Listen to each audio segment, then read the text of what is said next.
Oi pessoal, bom dia, como vocês estão? Hoje é a nossa segunda aula e a gente vai estar falando um pouquinho, né, dando continuidade ao conteúdo que está lá no slide, falando um pouquinho sobre o desenvolvimento da saúde, a construção da saúde, né, relacionando com o desenvolvimento humano, pensando como que se dá a saúde, como que surge, como que é construído o processo de saúde, relacionando com cada fase do ser humano, certo? Então a gente vai estar iniciando falando sobre as fases, certo? Deixa eu só colocar aqui no ponto. Mas aí eu gostaria de estar iniciando com vocês pensando como que se dá a assistência infantil, né? Como que se dá a saúde da assistência infantil. E a gente precisa começar a pensar como que é esse processo para a criança, né? A gente entende que no século XVII, lá para o século XVI, XVII, existe uma forma de se pensar, uma lógica de pensamento que é diferente da de hoje, né? E quando a gente para pensar, né, nesse contexto histórico, é importante que a gente pense que lá em 2017, 2017, desculpa, no século XVII, a forma como a criança ela era vista pela sociedade é muito em decorrência dos processos que aconteceram antes. No século XV e século XVI teve a Revolução Industrial, né, onde se começou a pensar e se organizar a forma de trabalho, o trabalho, né, a partir dessa forma de organização, né, pensando no trabalho para além do que já existia, né, começou a surgir fábricas, e aí se você comia, se você bebia, se você precisava dormir, você era um ser humano que precisava trabalhar. Então, nessa época, as crianças começaram a trabalhar também, e a partir daí começou a surgir o trabalho escravo. Não com essa forma que a gente entende hoje. Mas sim, era um trabalho escravo, porque eram crianças que também trabalhavam. E aí a gente precisa compreender que isso é um marco histórico e isso é uma consequência do que se acontecia naquele período, né? No contexto histórico do momento. E aí quando a gente olha pro hoje, né, pro cenário atual, a gente precisa entender que existe uma outra forma de olhar a criança. Hoje existe uma legislação, hoje existe todo um aparato judicial que fala que não pode existir trabalho escravo, porque se entende a criança de uma outra forma. A criança com deveres, a criança com direitos, existe uma documentação, existe um estatuto, né, que está ali para resguardar os direitos da criança. Então a gente precisa entender que existe uma outra forma de enxergar o ser humano, enxergar a criança, né? E aí, em 1901, começou a se pensar em construções de hospitais pediátricos. Por que começou a surgir nessa época? Porque a partir da demanda das crianças, a partir de que as crianças começaram a trabalhar, né, começaram a entrar nesse ritmo de trabalho nas empresas, nas fábricas, nas mineradoras, enfim, começou a se perceber que as crianças estavam adoecendo.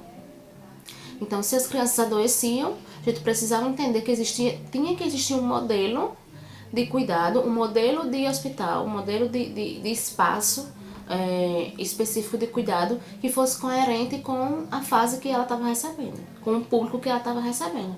E a gente entende que o modelo de hospital adulto é diferente do modelo de cuidado para a criança, né?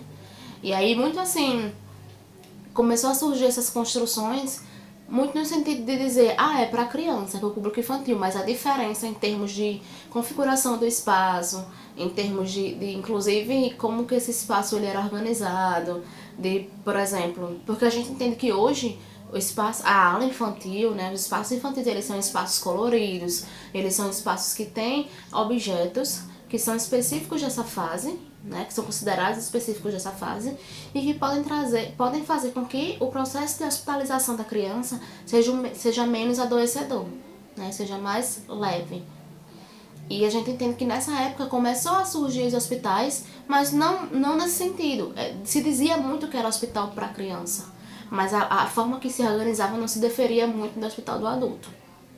E aí, em 1950, começaram a surgir estudos voltados para os estados emocionais no desenvolvimento da criança e as repercussões que trazia para a criança hospitalizada. Então, começaram a se estudar que a criança, ao se hospitalizar, trazia repercussões, traziam consequências para a sua vida. E que consequências eram essas? Né? Elas estavam muito relacionadas com os aspectos emocionais. E aí, quando se pensa em criança hospitalizada, é importante que a gente pense numa quebra de rotina e de elementos significativos, né?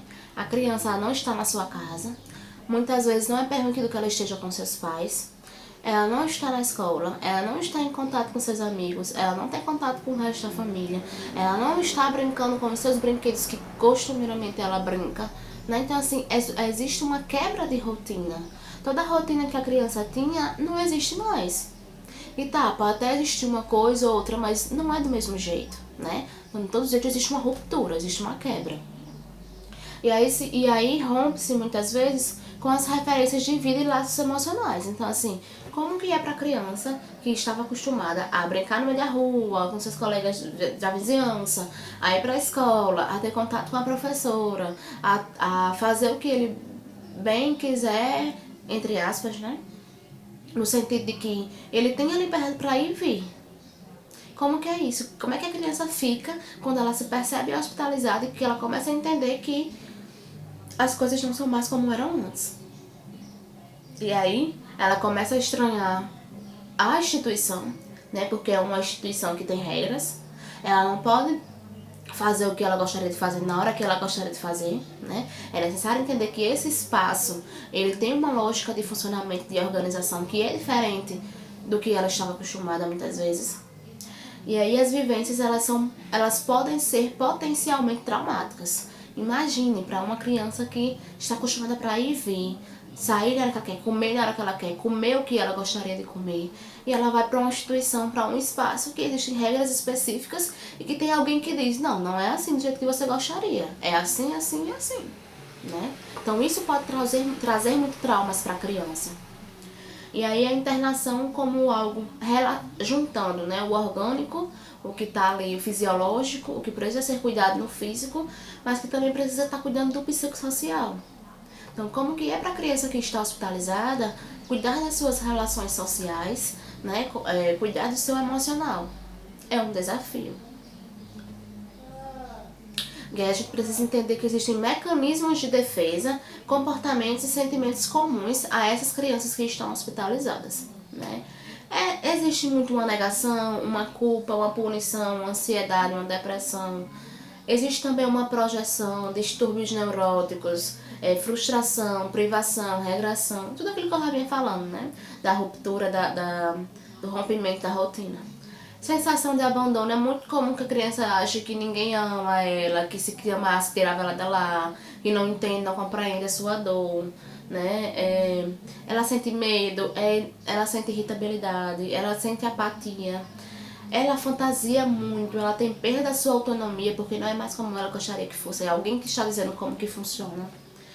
E aí, o hospitalismo e a insegurança, são muitos sentimentos, muitos comportamentos, muitos pensamentos que rodeiam, né, a criança, que perpassam um processo de hospitalização. E a gente precisa entender que é um desafio para nós que somos adultos, nem sempre é fácil, né?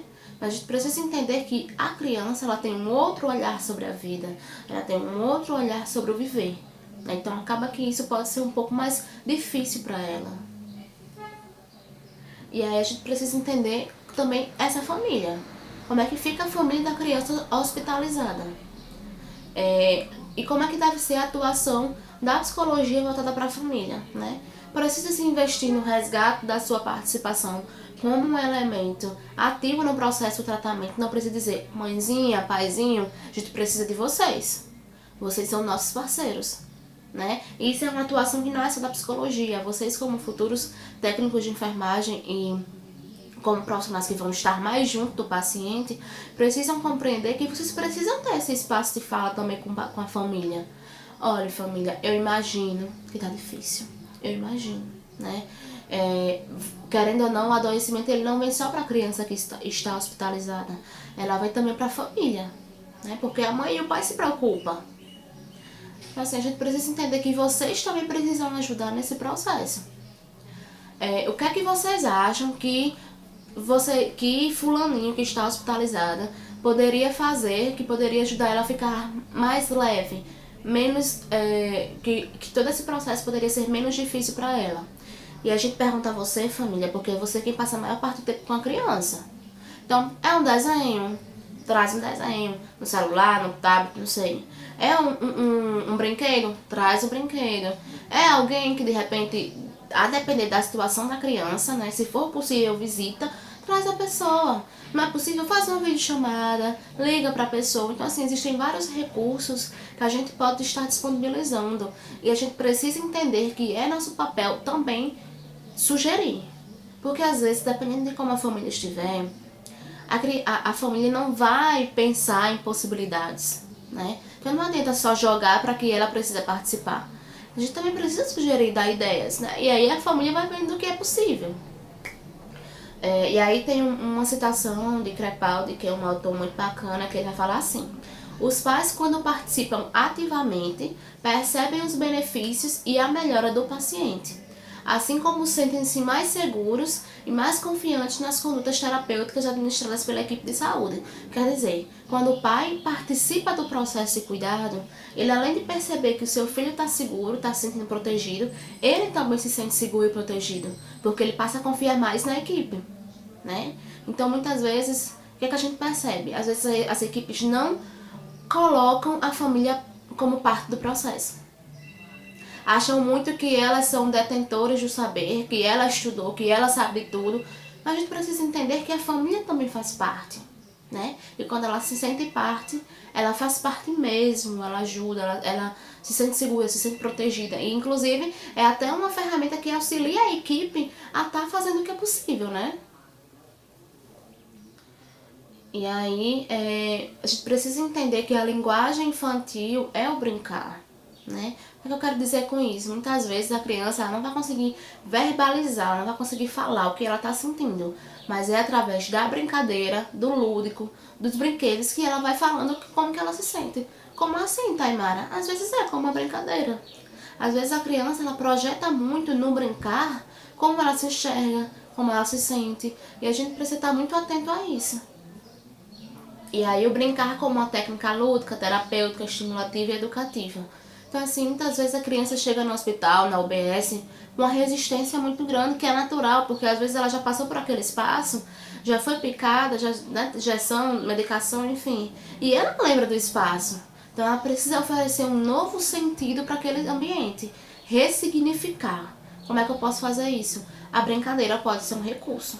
Então traz um brinquedo, tenta entrar em contato com a criança, respeitando o tempo dela, não adianta a gente forçar, né? Eu venho batendo nessa tecla porque eu acho que é importante. Às vezes a gente quer muito ajudar o paciente, a gente não entende que a gente precisa entender o tempo dele. E aí o profissional atenta ao universo infantil, né? Com as especificidades de cada fase para que esta elabore e internalize. Então, assim, a gente precisa entender que a compreensão de uma criança de 2 anos é diferente de uma criança de 10 anos. Então, às vezes, a gente acaba infantilizando muito uma criança de 10 anos por achar que ela é apenas criança. A gente precisa entender as especificidades de cada fase, certo? E aí eu trago uma outra citação de Mota e Enumo, que ele vai falar o seguinte: transformar técnicas de abordagem terapêutica em atividades lúdicas parece a maneira mais adequada e, por que não dizer, eficiente de trabalhar com a criança, uma vez que, como dito anteriormente, ela passa a ser o sujeito da ação e não apenas o seu mero receptor ou objeto. Então, quando a gente brinca com a criança, ela faz parte. Ela não é apenas o objeto que a gente vai intervir, né? O indivíduo que a gente vai cuidar. Então, quando a gente convida ela para brincadeira, ela começa a ter um olhar diferente, certo? A adolescência, né? Período de transição, né? É um período marcado por situações novas, pressões sociais, flutuações de humor e mudanças expressivas no comportamento. Então, a gente precisa entender, primeiro que a gente precisa parar de falar que a adolescência é um período rebelde, né? O que é rebelde? Pra mim, rebelde pode ter vários sentidos. A gente precisa entender que uma fase que é marcada por uma transição. Ela não é nem criança e nem é adulto. É o que tá ali entre. E imagine como pode ser difícil. Você não pode mais se comportar como criança, porque a sociedade não te cobra que você não funcione mais como criança, mas você também não pode se comportar como um adulto, porque a sociedade também te cobra que você não funcione como adulto, né? E aí imagine o processo do adolescer, né? Mudanças que refletem no corpo, no biológico, no social e no psicológico. É uma série de mudanças. E aí no aspecto psicológico, a formação de identidade. Peraí, quem sou eu? Eu preciso entender como que eu vou me configurando nesse sentido. No aspecto social, a formação de panelinhas, que é muito comum. Nós, enquanto seres humanos, nós procuramos nos agrupar, né, estar junto dos grupos que são comuns a gente. A gente precisa entender que é natural que nós, enquanto seres humanos, a gente procure estar perto de pessoas que pensam como a gente, né, que existe uma comunhão de ideias. No aspecto biológico, né, a altura, o peso, a maturidade sexual, a menarca, né, que é a primeira menstruação da mulher, a produção de espermatozoides. O cuidado à saúde no adolescente no Brasil. Que cuidado é esse? A gente precisa pensar que no contexto brasileiro existe todo um olhar para que a saúde do adolescente. Se a gente for parar a pensar na UBS, por exemplo, existem vários programas e cuidados, formas de olhar, né, para o ser humano. Existe a criança, existe o adulto, existe o idoso, existe a mulher, enfim. Mas será que existem políticas e formas de cuidar para o adolescente? A gente precisa entender que é um período que é marcado por várias questões, que a gente precisa adentrar, a gente precisa mergulhar nesse universo para que a gente possa estar chamando essas pessoas, esse público, para se sentirem cuidados, para serem cuidados por nós. E aí, vivendo a adultez, né? Como que é esse processo? A gente precisa entender que o adulto jovem, né, o período marcado de 21 a 40 anos, e a meia-idade ou adulto de 40 a 60 anos. Se a gente for parar a pensar, eu vou ler aqui para vocês podem acompanhar no slide, uma tabela que tem. O jovem adulto, ele é marcado por relações significativas, né? Então, os companheiros de amizade, de sexo, de competição, de cooperação. Existe uma modalidade de relacionamento, né? Perder-se e encontrar-se no outro, né? Isso é muito marcado pelos relacionamentos. Uma crise psicossocial, né? De sentimento. A intimidade e a solidariedade versus o isolamento. E como que é pra gente se sentir... A gente, enquanto ser humano, a gente se sente só, a gente se sente sozinho. A gente também precisa entender que a gente precisa ter o nosso momento conosco, né? Consigo. Então, existe uma diferença entre solidão e solitude, né? Solidão é quando a gente se sente sozinho. Solitude é quando a gente tá sozinho, mas a gente tá de boas com isso, a gente tá super tranquilo, né? A gente fica bem com nossa companhia, né? A gente não sente a necessidade de ter alguém com a gente. E aí, um resultado favorável, né, que é uma virtude associada, que é a associação e o amor. Então, a gente se relaciona, a gente tem necessidades de se relacionar, e a gente se relaciona quando a gente tem um amor ali atravessando e quando a gente tem uma vontade de se associar a alguém, de estar junto de alguém, necessariamente para ter um relacionamento amoroso. Fortalecedores de formação da identidade, né? Então, existe uma polarização sexual versus uma confusão bissexual. A gente precisa entender que existe o que a gente chama na psicologia de cisgênero e gênero, né? Que existem as pessoas, o público que a gente considera como heterossexual e o público que a gente considera como não heterossexual, que aí existe toda uma nomenclatura em volta disso, né? E aí, psicopatologia relacionada, personalidade, né? Enfim, existe todo esse processo de construção de personalidade que também influencia muito fortemente nesse período, né? E aí, na meia-idade ou adulto, as relações significativas, repartição do trabalho e partilha do lar. Então, o homem ele começa a entender que existe uma vivência em torno do trabalho e existe uma vivência em torno do lar, né? Muitas vezes o homem o homem e a mulher, né? O indivíduo, o ser humano, ele está nesse processo de se configurar enquanto família, né? Ter seu parceiro, ter seus filhos e que demanda uma organização. E aí modalidades do relacionamento, né? O cuidar, o criar, a crise psicossocial, né? A generatividade, produtividade versus estagnação, imersão em si. O que é muito comum nesse período? Existe uma crise, muitas vezes aquela pessoa que trabalhou 30 anos, 40 anos, ela se aposenta e ela começa a se pensar, o que é que eu vou fazer? Porque eu sempre fiz isso, né? O que vai ser da minha vida agora? Porque eu não sei fazer outra coisa. E aí é difícil para ela entender que ela está em um outro momento. Que ela precisa olhar para si, que ela precisa mergulhar, inclusive nisso que está surgindo no momento, né? É difícil se perceber em outro lugar porque ela sempre esteve nesse lugar de antes. E aí, também questões de personalidade que são muito específicas nesse período. E quando a gente para pensar na psicologia, no campo da saúde, é importante que a gente pense quais são os campos que a psicologia pode estar atuando, né? São divididos em 3 cuidados: cuidado primário, secundário e terciário. O cuidado primário ele está muito relacionado com a promoção de comportamentos saudáveis, conhecimentos, informação, a prevenção, né, a vacinação, a imunização, ações educativas. Então, até um pouco do que eu falei no primeiro vídeo, na primeira aula, que o cuidado primário está muito relacionado com a assistência básica de saúde, né? Então, é muito comum você ver, por exemplo, uma equipe que vai para um BS e faz um trabalho educativo. Por exemplo, o grupo de hiperdia, né? Um grupo informativo é um grupo de acolhimento de pessoas que sofrem com a hipertensão e com a diabetes. Então, assim, essa assistência básica, né? A psicologia ela pode estar muito nesse sentido. Às vezes, não tem um psicólogo na UBS, mas o psicólogo ele está no NASF. O NASF, que é